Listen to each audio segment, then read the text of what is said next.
10월 10일 금요일 새벽입니다. 오늘 같이 기도하실 말씀은 레위기 23장 4절에서 14절까지입니다. 그 중에 5절 6절 봉독합니다. 첫째 달 19날 저녁은 여호와의 유월절이요 이달 15날은 여호와의 무교절이니 이래 동안 너희는 무교병을 먹을 것이요.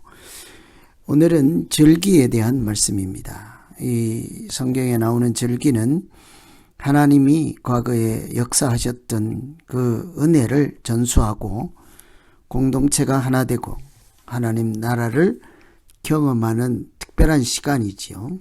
하나의 잔치이기도 한 특별한 예배입니다. 이런 절기는 정해진 때마다 이렇게 특별 예배로 드리며 공동체가 이렇게 하나 되는 영적인 특별한 의미를 갖지요. 뿐만 아니라 이 절기 자체는 과거를 기억하고 은혜를 기억하고 신앙으로 살기 위한 사람 중심의 개념도 있지만 절기 자체는 예수 그리스도를 미리 보여주는 하나의 모형 그림자와 같은 것이라 할 수 있습니다. 절기마다 가지고 있는 특징들을 통하여 예수님께서 어떤 분이신지를 보여주는 것이 바로 절기이죠. 그래서 우리가 이 절기를 통해서 우리 신앙을 기억하고 하나님의 은혜와 역사하심을 기억하고 예수 그리스도를 바라보는 그런 믿음의 생활을 할 수 있는 특별한 장치가 절기가 되겠습니다. 오늘 그 첫 번째 절기로 유월절이죠. 5절에 보시면 첫째 달 19날 저녁은 여호와의 유월절이요.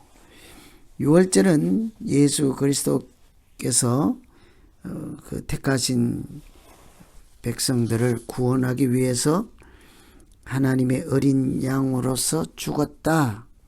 십자가에서 달리신 어린 양이시다. 이것을 보여주는 절기이죠. 유월절은 본디 아시는 대로 애굽에서 이스라엘 백성들이 400년 종살이가 끝나고 나올 때 출애굽할 때 출발하는 그때 하나님께서 양 한 마리를 준비하여 잡고 그 피를 문설주 문인방에 바르라 하였습니다. 죽음의 사자가 그 바른 집은 넘어가고 그 집에는 사망이 없었죠. 하나님의 말씀대로 양을 잡아 어린 양의 피를 바른 사람들은 생명을 구원받았습니다. 그런데 하나님을 알지 못하는 애굽 사람들은 당연히 그렇게 하지도 않겠죠. 마땅히 그 집에는 장자의 죽음이라는 비명이 들렸습니다. 이처럼 유월절은 그 죽음의 사자가 넘어갔다 해서 유월 넘어간다 이런 뜻이죠. 그래서 이 유월절을 통해서 그 날에 십자가에 달리신 예수 그리스도의 보혈로 사망 권세를 이기고 우리를 죄에서 풀어주시고 자유케 하시는 구원을 베푸시는 하나님의 구원 예수 그리스도의 십자가의 희생을 보여주는 것이 바로 유월절 절기이지요. 그래서 예수님을 유월절 어린 양이라 합니다. 십자가에 달리신 날이 바로 유월절 절기 때이지요.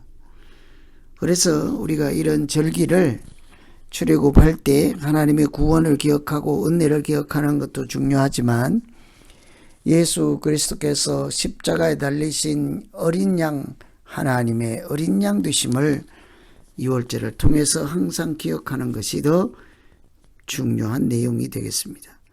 유월절은 우리를 구원하시는 하나님의 독생자 예수 그리스도를 기억하고 또 십자가의 은혜를 기억하며 믿음으로 살아가는 절기이죠. 두 번째는 무교절입니다. 무교절은 6절에 보시면 이달 15날은 여호와의 무교절이니 이래 동안 너희는 무교병을 먹을 것이요. 14째 날은 열나흘 되는 저녁은 유월절, 15세가 되는 날은 무교절. 그러니까 유월절이라고 해서 그거는 하루입니다. 전체 일주일 중에 첫날이죠. 그리고 이튿날부터는 무교절이라고 합니다. 이 무교절은 이 무교라는 단어의 뜻이 들어 있습니다. 무는 없다는 뜻이고 교는 누룩입니다. 누룩이 없는 떡이다 해서 유월절 어린 양을 잡아 문설주 임방에 피를 바른 사람들이 생명을 구원받을 때에 발효시켜서 맛있게 요리를 해서 먹고 애굽을 탈출할 수 있겠습니까? 쫓겨나가듯이 마치 갑자기 순식간에 그 자리를 떠나야 하는 긴박감이 있지요. 그래서 이들은 발효시키지 않은 떡을 먹고 선체로 마치 전쟁터에 나가는 마음 자세로 그렇게 무교병을 먹고 출발하게 하였습니다. 그만큼 영적으로 긴장하고 준비하고 또 깨어 있어서 떠나는 모습이라 하겠죠. 이 무교병을 먹는 것, 누룩 넣지 않는 떡을 먹는 것은 누룩이 부패한다는 뜻이잖아요. 발효를 섞는 것이라고 봤습니다. 그러니 무교병을 먹는 것은 그 먹는 사람들도 예수 그리스도의 은혜로 말미암아 썩지 않는다. 뿐만 아니라 어린 양 예수 그리스도께서 십자가에 달려서 유월절 어린 양이 될지라도 예수 그리스도는 썩지 아니하고 부활을 보여주시잖아요. 그래서 유월절 무교절 바로 다음에 첫 열매 드리는 말씀이 나오죠. 이삭을 소출했을 때 곡물의 첫 이삭을 제사장께로 가지고 와서 하나님께 드려라.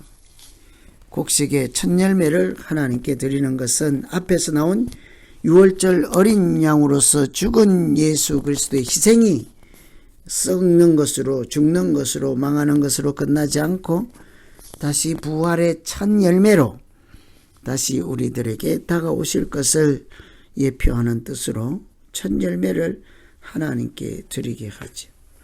이렇게 이 절기라고 하는 것이 사실은 특별한 그때그때 시간상 개념과 과거에 있었던 하나님의 역사를 기억하는 이런 일면도 있지만 틀림없이 예수 그리스도의 사역과 인품과 성품과 그 특징 이런 것들을 절기가 이렇게 보여주는 의미가 더 크다 하겠습니다. 우리에게 오셔서 유월절 어린 양이 되시고 우리에게 첫 열매가 되어서 부활의 첫 열매가 되어서 우리도 이 믿음의 길에서 하나님의 은혜로 새 생명 거듭난 생명으로 우리에게도 부활의 은혜가 있을 것을 소망하며 그렇게 살아가게 되지요. 오늘은 그래서 첫 번째 절기인 유월절, 무교절, 초실절을 통해서 절기 자체의 의미와 또 절기가 나타내는 예수 그리스도와 관련된 내용들을 생각하시고 같이 기도하면 되겠습니다. 오늘 이런 말씀 붙잡고 이제 우리 각자 자기 믿음 돌아보며 기도하겠습니다. 하나님 아버지, 애굽에서 종살이하던 노예들 하나님이 해방시키시고 애굽 군대를 물리칠 때에 10가지 재앙을 내렸습니다.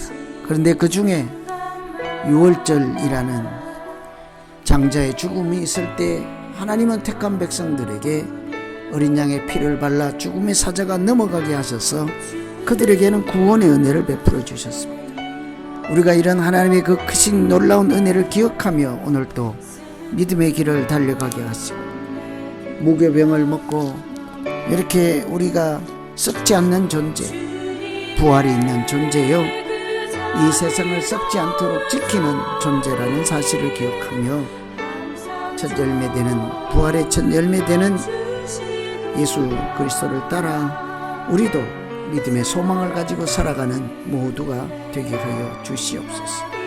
이 절기들을 통해서 예수님이 어떤 분이신지를 조금 더 알아가게 하시고 절기가 주는 특별한 은혜에 항상 참여해서 건강한 믿음 생활하는 모두 되게 하여 주시옵소서. 예수님 이름으로 기도하옵나이다. 아멘.